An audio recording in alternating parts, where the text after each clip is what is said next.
গল্পটি এক ডিভোর্সি নারীর। তিনি চিঠি লিখছেন এভাবে, জানি না আমি কেন লিখছি, হয়তো এই জন্য কারণ আমি চাই আর কেউ আমার মতো ভুল না করুক, হয়তো এই জন্য কারণ আমি চাই ঠুনকো কারণে সংসারগুলো ভেঙে না পড়ুক। আমি ১৯ বছর বয়সী একজন নারী। আমাদের বিয়ে হয়েছিল আমার পছন্দে, সংসারও টিকেছিল ২.৫ বছর। আমাদের একটা ছেলেও আছে, ওর বয়স ১ বছর। আমার স্বামীর স্বভাব চরিত্র বেশ ভালোই ছিল, শুধু একটু জেদি। অবশ্য তা সব সময় না, মাঝে মধ্যে। মানুষ ভাবে ওর বদ জেদির জন্যই আজ এমন, কিন্তু আমি জানি আমাদের সমস্যার শুরুটা ওর দিক থেকে হয়নি। সব সংসারেই তো টুকিটাকি কিছু সমস্যা থাকে, ওরকম আমাদের মধ্যেও মাঝে মাঝে ঝগড়া হতো, কিন্তু ঝগড়া বাঁধলেই আমি টোপলা বেঁধে বাপের বাড়ি রওনা দিতাম। বাপের বাড়িতে বোনেরাও আসতো, আর ভাইয়েরা তো ছিলই।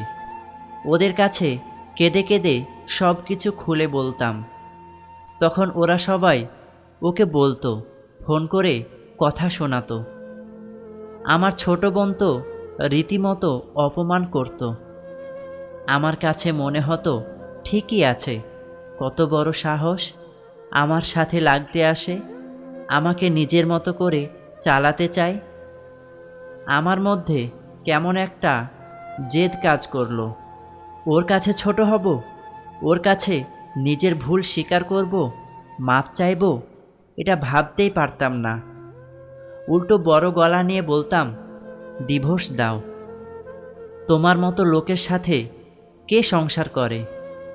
না, ডিভোর্স আমি কখনোই মন থেকে চাই না। ওটা ছিল মুখের কথা। ওর সামনে ছোট হবার চাইতে ডিভোর্স চাওয়াই আমার কাছে সঠিক মনে হতো। একদিনের এক কথা এখনও মনে আছে। মনে পড়ে সেদিন ছোট একটা ব্যাপার নিয়ে তর্ক করতে করতে দুজনে খুব উত্তেজিত হয়ে পড়ি। রাগে আমার শরীর কাঁপছে, যা মুখে আসছে তাই বলছি। তুই তোকারি, গালিগালাজ, অপমান কিচ্ছু বাদ যায়নি। সহ্যের বাঁধ ভেঙে ও আমার গায়ে হাত তুলল। এর আগে বা পরে সে কখনোই আমার গায়ে হাত তোলেনি, কিন্তু এই একটা থাপ্পড় ওটাই যথেষ্ট ছিল। আমি বাপের বাড়ি চলে গেলাম। আর হ্যাঁ, বরাবরের মতো নিজের দিকটা না বলে শুধু ওর দিকের দোষটা বলে গেলাম। মানুষের দোষ দিয়ে আর কী লাভ? সবাইকে যা বলেছি সেটার ওপর ভিত্তি করে তারা বিচার করেছে। পরিবারের সবাই বলল, এমন ছেলের সাথে সংসার করার কোনো প্রয়োজন নেই, মামলা ঠুকে দাও। আমি সবার পরামর্শে মামলা করলাম। ওর নামে নারী নির্যাতনের মামলা করা হলো। খুব শীঘ্রই পুলিশ ওকে ধরে নিয়ে গেল। ওর পরিবার থেকে মুরব্বীরা এসে বারবার অনুরোধ করল আমি যেন এই মামলাটা তুলে নেই। ভেতরে ভেতরে আমিও চিন্তা করলাম, আচ্ছা, আমার স্বামী কি আসলে জালিম? ও কি কোনো দিন নিজে থেকে আমার গায়ে হাত তুলেছে? আমি যদি ওকে এত কথা না শোনাতাম, তাহলে কি ও কোনো দিন আমার গায়ে হাত তুলত? আমার বাবা মা আমাকে বুঝিয়েছিল, আমি যদি এত কিছুর পর ফিরে যাই, তাহলে ও ভাববে আমি বুঝি অসহায়, আমাকে আরও পেয়ে বসবে, আমার ওপর ইচ্ছামতো ছুরি ঘোরাবে। একবার গায়ে হাত তুলেছে মানে বারবার সে একই কাজ করবে। কাজেই নিজে থেকে ফিরে যাওয়ার কোনো প্রশ্নই আসে না। কিন্তু আমার মনের ভেতর কেন জানি চিৎকার করে বলতো, ও তো এমন লোক না। ও যেদিন আমার গায়ে হাত তুলেছিল, সেদিনই হাঁটু জোর করে আমার কাছে মাপ চেয়েছিল। এসব ভেবে ভেবে আমি মামলা তুলে নিলাম। তবে ওর কাছে ফেরত গেলাম না। কিছুদিন পরে দুই পরিবার নিয়ে বিচার সালিশ হলো। সবার কাছে ও দোষী প্রমাণিত হলো। সবাই ওকে নানা কথা বোঝালো, উপদেশ দিল। তারপর আবার সংসার শুরু করলাম।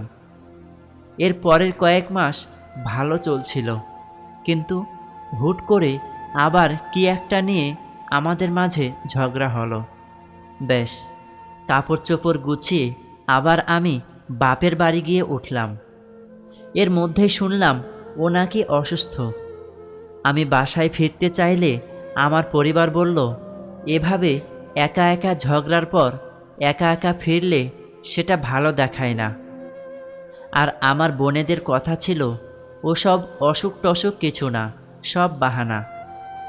আমরা চাচ্ছিলাম ওর পক্ষ থেকে কিছু আত্মীয় স্বজন এসে ওর ভুল স্বীকার করে আমাকে হাতে পায়ে ধরে নিয়ে যাক, কিন্তু এবার কেউই আসলো না।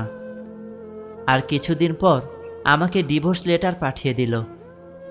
ডিভোর্স লেটার দেখে আমার পরিবারের সবাই খুবই চেপে গেল।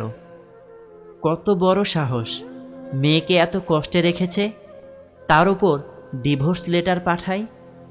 সবার কথায় আমারও মনে হলো, ঠিকই তো, কত বড় সাহস, আমাকে ডিভোর্স দিতে চায়। ওর সব ভুলগুলো চোখের ওপর ভাসতে লাগলো। মা বাবা মনে করিয়ে দিল, ও হলো সেই ছেলে যে কিনা আমার গায়ে হাত তুলেছে।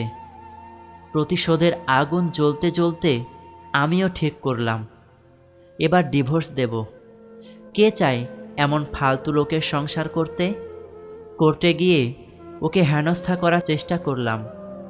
আমার বাচ্চার মাসিক খরচ বাদ দিয়ে ওর কাছে বিশাল একটা অঙ্ক দাবি করলাম। আমি চাচ্ছিলাম ওর যেন দেয়ালে পিঠ ঠেকে যায়, যেন সে নিজে থেকে এসে আমার কাছে সংসার করতে চায়। আসলে ডিভোর্স হোক আমি কখনো চাইনি, কিন্তু জেদ আমাকে খেয়ে নিচ্ছিল। আগ বাড়িয়ে ওকে ডিভোর্স তুলে নিতে বলা আমার পক্ষে ছিল অসম্ভব। ওর কাছে ছোট হওয়া আমি মানতেই পারিনি।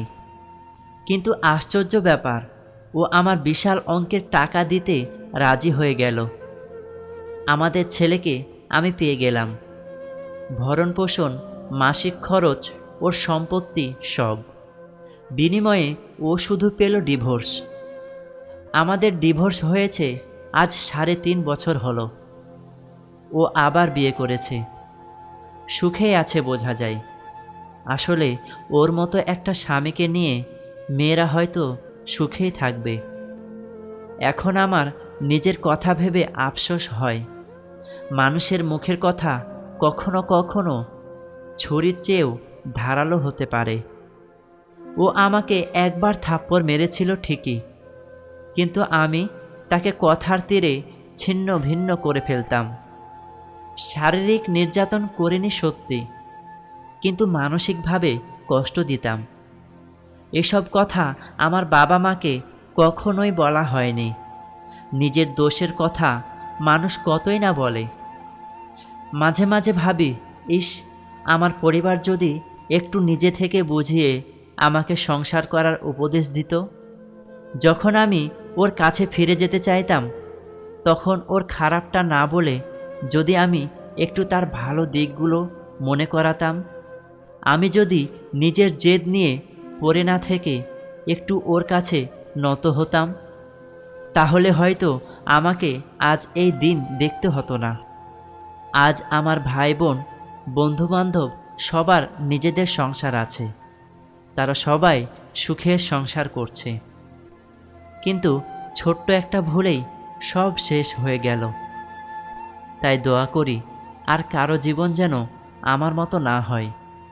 বেশিরভাগ সম্পর্কই নষ্ট হয় মেয়ের বাবা মায়ের কারণে।